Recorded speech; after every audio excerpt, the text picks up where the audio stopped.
우리가 그동안 계속해서 룻기를 봤죠. 부활주일이나 셋째 주는 담임 목사님 설교를 제외하고는 계속 룻기 말씀을 봤는데, 우리 봤듯이 해피엔딩입니다. 보아스보다 가까운 기업물을 짜다 많은 증인들 앞에서 신을 벗어서 뭐랍니까? 권리를 포기하는 행위를 하죠. 그리고 보아스가 말론의 아내였던 모압 여인 룻과 결혼을 함으로써 기업을 무르게 되고, 그 둘 사이의 아들 오벳이 태어납니다. 오벳이 태어났는데, 이 오벳의 손자가 다윗, 이세의 아들 이세를 통해 태어났다고 하며 마무리를 짓는 말씀이 오늘 룻기 4장의 마지막 말씀이라는 거죠. 여러분, 지난주 제가 말씀을 전하면서 구약은 오실 예수님에 대해서, 그리고 신약은 오신 예수님에 대해서 기록하고 있다고 말씀을 드린 게 기억이 나시나요? 네, 나시는 분도 있고 안 나시는 분들도 있는데, 어쨌든 제가 그렇게 말씀을 드렸어요. 그러면 그 예수님에 한번 초점을 두고 오늘 한번 말씀을 보자는 거예요. 오늘 18절 말씀부터 보면 쭉 이렇게 얘기하다가 18절 말씀에 갑자기 무슨 얘기가 나오냐면 베레스의 계보가 이러하더라 이렇게 나와요. 그렇죠? 아들을 낳았어요. 오벳이라는 아들을 낳았다 이렇게 얘기를 했는데, 베레스의 계보는 이러하니라 하면서 베레스, 헤스론, 람, 암미다답, 나손, 살몬, 보아스, 오벳, 이세, 다윗까지 다윗을 낳았더라 라고 마무리를 하고 있어요. 이렇게 10대, 10대의 아들들을 쭉 기록해 놓았어요. 그런데 시작을 누구로 했다고요? 베레스로 했어요. 그러면 베레스의 아버지가 누군지 아십니까? 유다라는 사람이에요. 유다고, 유다의 아버지는 누군지 아십니까? 가룟 유다는 아닙니다. 유다의 아버지는 누구세요? 유다의 아버지가 누굴까요? 네? 야곱입니다. 네, 야곱의 12아들 중에 그 가운데 유다가 있어요. 네, 야곱 많이 들어봤죠? 네, 이게 지금 내가 지금 네, 야곱의 아버지는 누굴까요? 여러분, 네, 야곱의 아버지는 이삭이에요. 자, 그럼 마지막으로 이삭의 아버지는 누구죠? 네, 맞아요. 그럼 생각해봐요. 아브라함, 이삭, 야곱, 유다 이렇게 순서대로 기록을 해도 되는데 누구부터 기록을 했어요? 베레스부터 기록을 했다는 거예요. 오늘 룻기의 마지막 마무리를 하면서 결론은 다윗을 낳았더라거든요. 근데 시작을 아브라함이 아니라 베레스로 시작을 하고 있다니까요. 뭔가 의미가 있어 보이지 않습니까? 아브라함이 있는데 베레스로 시작을 하는 거예요. 그러면 베레스가 누군지 알아야 돼요. 베레스가 유다의 아들이라고 말씀드렸잖아요. 그런데 유다에게, 그 베레스의 아버지 유다에게 세 아들이 있었습니다. 엘과 오난과 셀라라는 아들이 있었어요. 몇 명의 아들이 있었다고요? 3명의 아들, 엘과 오난과 셀라라는 아들이 있었어요. 그런데 이 엘이라는 큰 아들이 다말이라는 여자와 결혼을 합니다. 결혼을 했는데 애가 없이 죽은 거예요. 이 엘이라는 아들이, 큰 아들이. 우리 보아스 기업물을 짜 계속해서 이야기했잖아요. 비슷하게 이 당시에 이게 기업물을 짜 마찬가지인 것 같아요. 계대 결혼이라는 게 있었습니다. 계대 결혼이 뭐냐? 형이 결혼을 했는데 자녀가 없이 죽어요. 그럼 동생이 형수님과 잠자리를 해서 자식을 낳게 하는 거예요. 형의 이름으로. 이게 계대 결혼이라는 거예요. 그럼 엘이 죽었어요. 유다가 누구 보고 형수에게 가라고 했을까요? 둘째 아들 오난에게 너 형수에게 들어가서 형수와 잠자리를 하고 대를 이어라 했어요. 그런데 이 오난이라는 둘째 아들이 들어가긴 들어갔는데 형수와 잠자리를 했는데 그 씨가 태어난 자식이 자기 자식이 안 될 거라는 걸 알고 여러분 성경에 보면 땅에 설정을 한다고 해요. 피임을 한 거예요. 피임을. 이 사실이 하나님께 굉장히 악했기 때문에 이 오난도 죽임을 당해요. 그럼 누구만 남았습니까? 셀라, 막내 아들 남았어요. 어리죠. 그런데 희한하게도 우리나라에서도 만약에 이런 상황이 닥쳤다, 이런 내용들도 분명히 알고 있었을 수도 있고 어쩌면 몰랐을 수도 있겠지만, 며느리가 들어왔는데 두 아들이 죽었어요. 큰 아들 죽고 작은 아들 죽었어. 누구 탓으로 돌릴까요? 하나님 탓으로 돌려요? 며느리 탓으로 돌린다는 거죠. 근데 여기도 비슷한 것 같아요. 이 다말을 보냅니다. 너 친정에 가 있어. 그리고 셀라가 크면 내가 널 다시 부를게. 그때 계대 결혼을 해서 씨를 이어. 셀라가 컸습니다. 다말을 불렀을까요? 안 불렀을까요? 안 불렀어요. 안 불렀어요.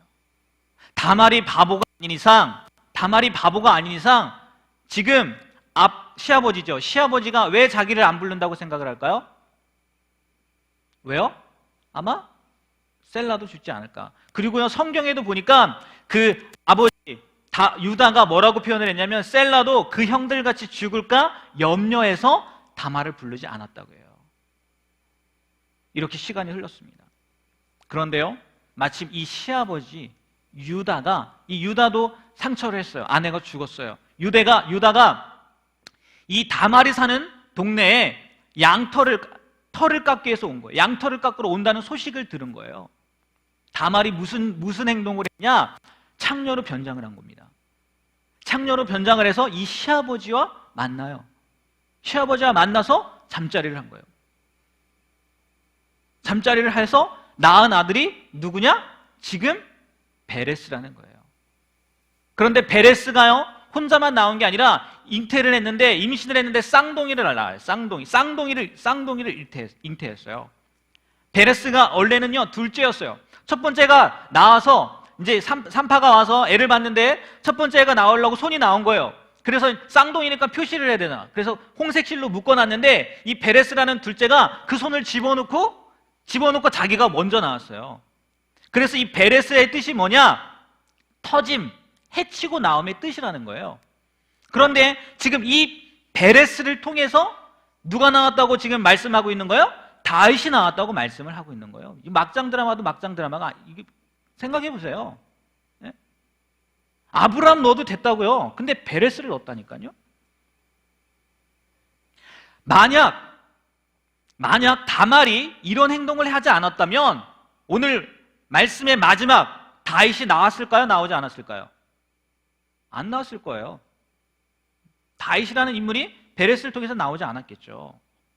뭐 다윗이 문제이겠습니까? 다말이 그런 행동을 하지 않았으면 베레스조차도 태어나지 않았겠죠. 당연히 룻기에 보아스도 없었을 테고, 그리고 우리 룻기 말씀 보는 것처럼 만약에 룻이 모압 땅에서 베들레헴으로 오지 않았으면 보아스를 만나지도 못했을 테고, 다윗은 뭐 오벳도 태어나지 않았겠죠. 하나님은요, 이 족보를 좀 이상하게 만들어 놓지 않으십니까? 희한하게 만들어 놨어요. 그래도 다윗 하면 누굽니까? 왕이잖아요. 왕이라고요. 왕이 될 사람인데 그 족보 좀 괜찮게 만들면 안 되나? 모든 걸 다 아시는 하나님인데. 그런데 지금 이 베아스를 통해서, 그리고 더 나아가 한번 생각해 보세요. 다윗의 가문에서, 다윗의 후손에서 누가 나옵니까? 예수님이 나오거든요. 그런데 그 가문에 베레스와 같은 사람이 태어나게 한다는 거예요. 그리고 룻을 통해서 오벳이 태어나게 한다는 거죠. 왜 하나님은 이런 상황들을 허락하시냐는 거예요. 상식적으로도 좀 말이 안 되는 일들을 왜 하나님은 허락하시냐는 거예요. 정말 인간의 생각으로서는요, 도저히 이해할 수 없고요, 왜 이렇게 해야만 하는지도 모르겠어요. 그런데 하나님은 그렇게 하셨다는 거예요. 베레스의 경우나 나오미의 경우를 가지고 우리가 조심스럽게 생각해 보면 뭐 결론적으로 다윗이 태어나게 하기 위해서인 거예요. 더 멀리 간다면 조금 전에도 말씀드린 것처럼 다윗의 가문을 통해서 예수 그리스도께서 이 땅 가운데 태어나게 하시려는 게 하나님의 계획이에요. 하나님의 생각이라는 거죠. 유다의 가문을 통해서 다윗이 태어나고 다윗을 통해 예수님께서 태어나게 하는 이 모든 것이 하나님의 생각, 하나님의 숫 가운데 있었다는 거예요. 그러니까 사람들이 아무리 자신의 생각과 계획을 세우고 그대로 생각한다고, 그대로 될 것이라고 생각한다 할지라도 반대로 자신의 뜻대로 되는 것이 하나도 없다고 생각해서 포기할 일들이 생길지라도 하나님은 하나님의 계획, 특별히 인류를 구원하기 위한 계획은 절대 포기하지도 않고 무너뜨리지도 않으신다는 거예요.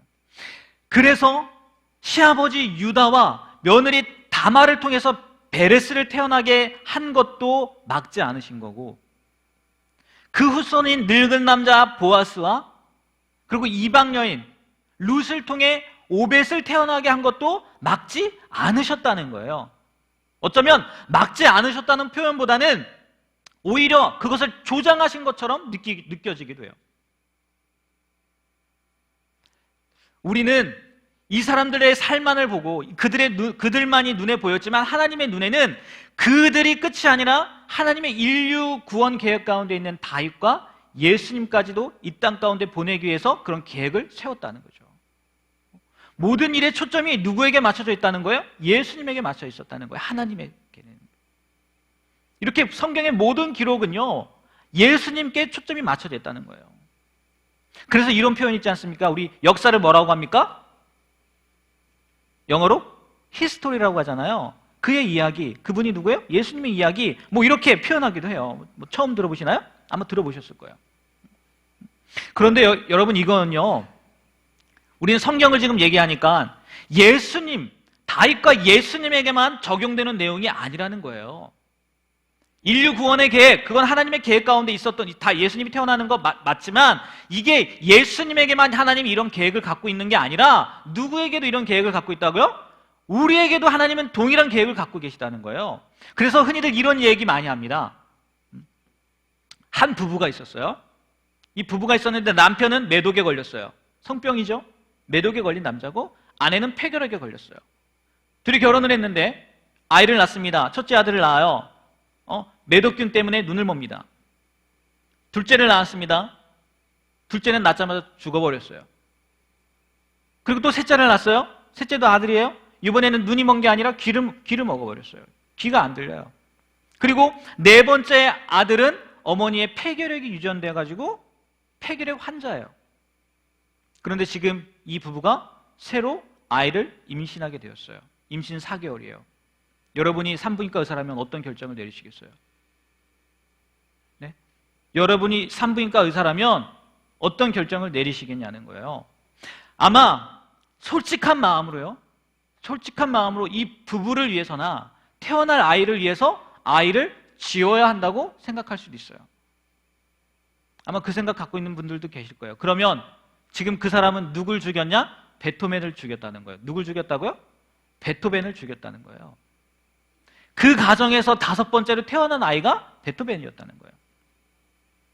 충격을 주기 위해서 극단적인 예를 들어서 설명하는 것 같기는 한데, 여러분, 이 땅 가운데 태어나는 한 생명도 하나님은 실수로 태어나게 하지 않는다는 거예요.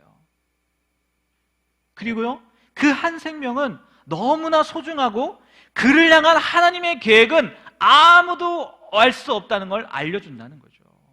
아무도 알 수 없다는 거예요.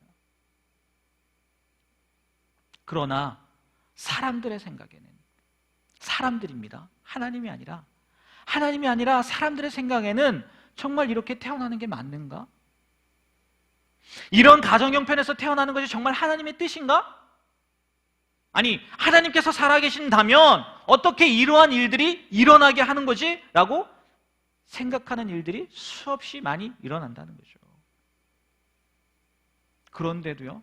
그런데도 우리가 인정해야 될 사실은 뭐냐? 그런 것 하나까지도 하나님께서는 지켜보시고 더욱이 그 모든 것을 통해 하나님의 일을 이루신다는 거예요. 아까 막장 드라마와 같은 그 삶을 통해서 예수님을 태어나게 하신 그 구원 계획이 멈추지 않았던 것처럼 우리를 향한 계획도요, 하나님은 틀림없이 이루신다는 거예요. 심지어 우리가 행하는 악을 통해서도 하나님은 선을 만드시는 분이에요. 물론 이 생각 때문에 어차피 내가 죄지어도, 내가 잘못해도 하나님께서 그걸 선으로 바꾸시니까 나 이렇게 살아도 되겠네 라고 생각하면 당연히 안 됩니다. 당연히 안 되는 거죠. 그래서 사도 바울도요, 로마서에 보면 이런 말씀을 우리에게 전해줘요. 무슨 말씀이냐? 한번 읽어볼까요? 다 같이 있습니다. 시작. 그런즉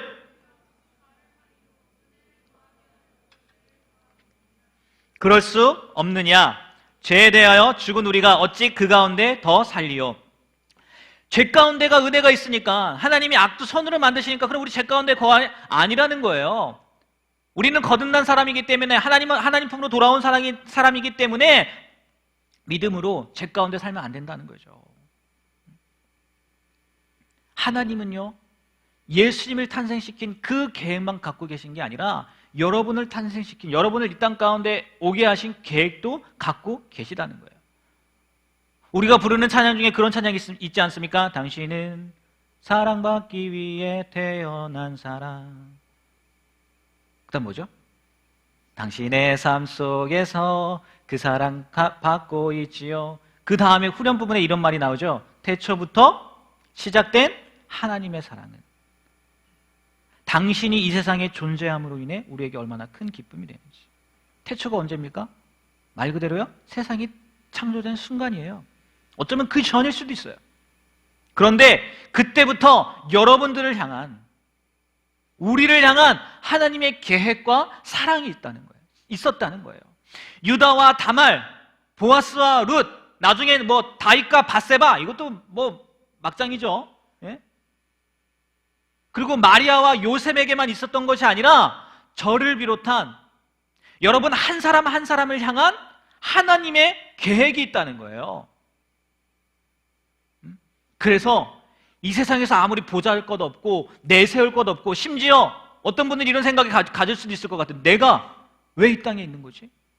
내가 왜 태어난 거지? 라고 생각하는 그 사람에게까지도요, 하나님은 하나님의 계획과 뜻을 가지고 계시다는 거예요. 베토벤 이야기를 아까 예화로 들어서 그런 거죠. 세상에 아니 몇 명이나 그 사람처럼 유명해지겠어요.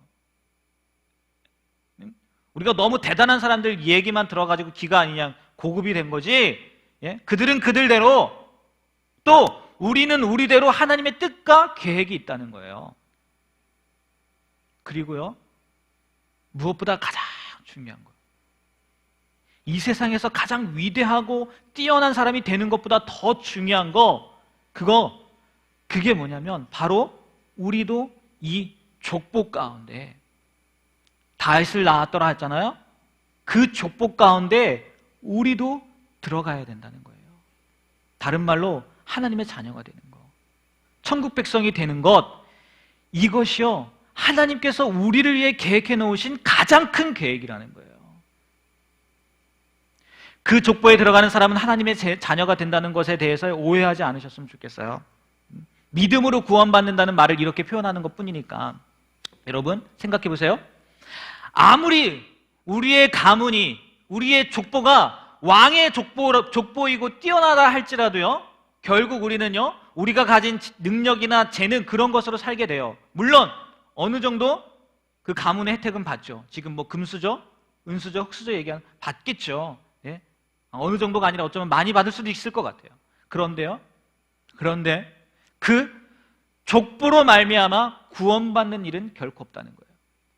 그 가문으로 인해서 구원받는 일은 결코 없다는 거예요. 왕족의 족보에 들어간다고 해서, 재벌가의 족보에 들어간다고 해서 천국을 선물로 주지는 않는다는 거예요. 창조주이신 하나님의 자녀가 될 수 없다는 거예요. 그런데 하나님은 우리에게 그런 기회를 주셨다는 거예요. 우리가 그 족보 안에 들어가기 위해서, 하나님의 자녀가 되기 위해서 무언가를 할 필요가 없어요. 믿기만 하면 된다는 거예요. 믿음으로 나오기만 하면 된다는 거예요. 물론 그 믿음에 대한 고백과 순종을 보이기는 해야 되지만 얼마나 감사한 거예요. 그죠? 감사한 것 같아요. 여러분 혹시 여기 재벌가에 없으시죠? 네? 그래도 지금 여러분은 누구의 족보 가운데 들어갈 수 있어요? 예수님의 족보 가운데 들어갈 수 있다는 거죠.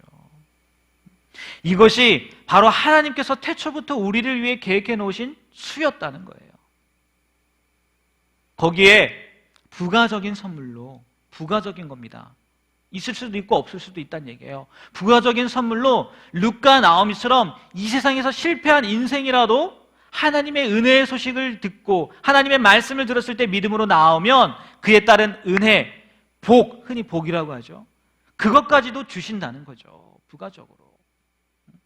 그래서 오늘 말씀 11절, 12절이 그 내용인 것 같아요.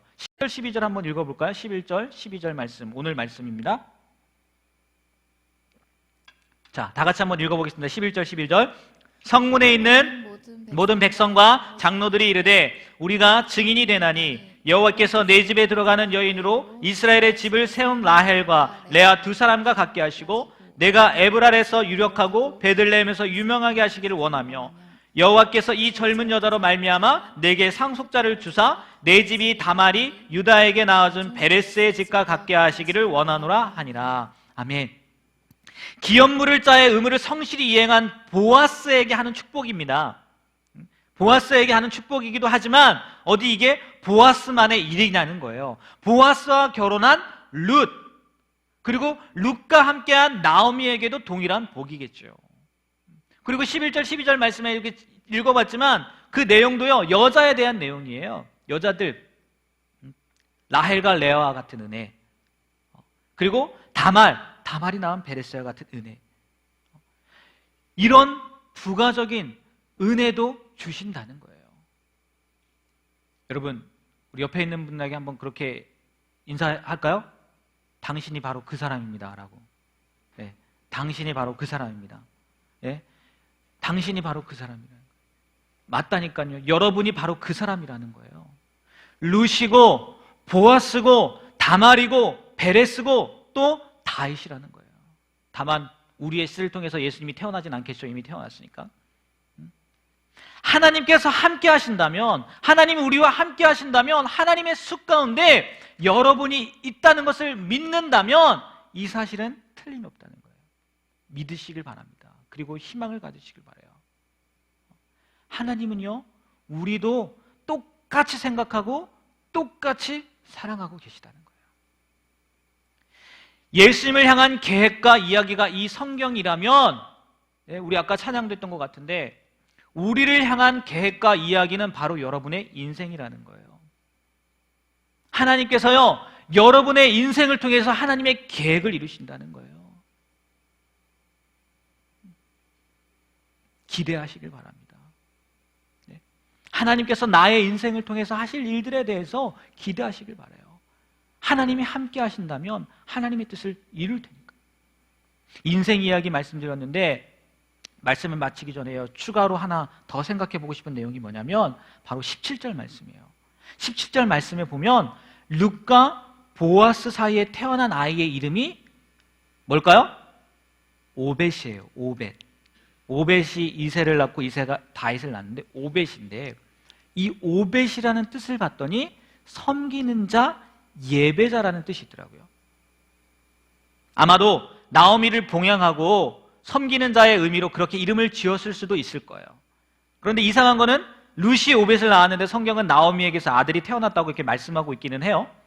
아마 처음 계례 결혼에 대해서 말씀을 드렸는데, 나오미의 남편 엘리멜렉의 가문을 이은 아이라는 의미에서 나오미에게서 아들이 태어났다라고 이렇게 표현한 것 같긴 합니다. 그런데 누가 낳았나 이런 것을 따지는 것이 아니라 별것 아닌 것 같지만 이 오벳이라는 이름의 의미를 한번 생각해 봤으면 좋겠다는 거예요.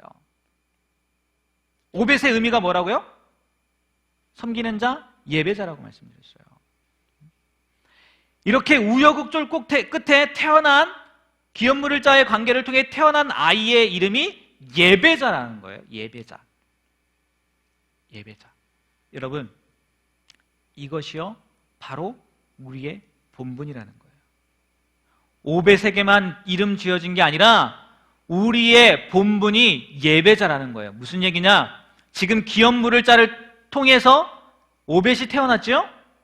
바꿔 말하면 여러분이 제가 어떻게 보면 예수님이라는 기업 물을 자를 통해서 새롭게 태어난 사람이라는 거예요. 이해가 되십니까? 이해가 되세요? 엄마 뱃속에 들어갔다가 다시 태어난 것은 아니지만 예수 그리스도로 말미암아 성령으로 다시 태어난 사람들, 거듭난 사람, 크리스천, 그들이 누구라고요? 우리라는 거예요. 맞지 않습니까? 예수 믿으면 우리는 거듭납니다. 예수 믿으면 크리스천이라고 돼요. 하나님의 자녀가 되는 거예요. 그게 우리라는 거예요. 예수님께서 우리 대신해서 우리가 갚을 수 없는 죄의 값을 갚아주셨다는 거예요.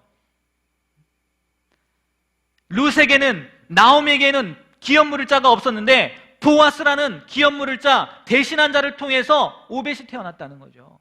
예수님이라는 귀한 무리자를 통해서 우리가 새롭게 태어났다는 거예요. 그럼 우리의 이름이 뭐라고요? 오벳이 된다는 거예요. 예배자가 된다는 거예요. 크리스천, 성도, 네? 거듭난 자, 이들의 의무가 뭔지 아십니까? 가장 큰 의무가 하나님을 예배하는 거예요. 하나님을 예배하는 거예요. 하나님을 찬양하는 거라고요. 이사야 43장 7절과 21절 말씀 이렇게 나와 있어요. 우리 한번 읽어볼까요? 자, 읽습니다. 내 이름으로 불려지는 모든 자, 곧 내가 내 영광을 위하여 창조를 그를 내가 지었고 그를 내가 만들었느니라. 이 백성은 내가 나를 위하여 지었나니 나를 찬송하게 하려 함이니라. 우리를 만들었는데요. 왜 만들었다고요? 내 영광을 위하여, 그리고 찬송하게 위하여. 태초부터 시작된 하나님의 사랑과 계획은 물론 각자의 삶의 자리에서 맡은 바 주어진 일 성실히 하는 거 맞아요. 그런데 거기에 우리가 잊지 말아야 할 건 뭐냐? 하나님의 영광을 위해서, 하나님을 찬양하기 위해서, 다시 말해서 예배자의 삶을 살기 위해서 우리가 부름받았다는 거예요. 지음받았다는 거예요. 다시 태어났다는 거예요. 거듭났다는 거예요. 여러분, 예배라고 하니까 주일에 나와서 이렇게 예배하는 것, 아니면 금요 철야, 새벽 예배, 수요 예배, 이런 것도 다 예배이긴 하지만 우리의 삶을 통해서 예배하는 것이 무엇보다 중요하다는 거예요. 여러분이 있는 자리에서 하나님을 찬양하고 하나님의 이름을 높이는 게 중요하다는 거예요. 어딜 가나 무엇을 하나 하나님의 영광을 위해 사는 것, 하나님을 찬양하는 삶을 사는 것, 이게 바로 예배자의 삶이라는 거예요. 오벳의 의미가 이렇다는 거예요. 여러분, 저도 마찬가지고 여러분이 오벳이라는 것을 잊지 않으셨으면 좋겠어요. 예배하는 사람이라는 거. 내가 어디에 있든지 나를 통해서 하나님을 찬양해야 하고 하나님께 영광 돌리는 삶을 살아야 된다는 거 잊지 않으셨으면 좋겠습니다. 네. 그래서 정말 나뿐만이 아니라 나를 통해서 또 다른 오벳, 또 다른 오벳, 또 다른 오벳이 떨어지면 안 되고 태어나길 바랍니다. 태어나길. 정말 그게 우리의 삶의 목적이고 이유인 것 같아요. 우리 광고할 때 박 부장을 이겨라 이렇게 말씀드렸잖아요. 박 부장을 이겨라. 여러분, 부장님한테 지면 우리는 정말 창피한 것 같아요. 1대 100이잖아요. 1대 100. 여러분, 또 다른 예배자들을 세우시길 바랍니다. 아멘. 우리 마지막으로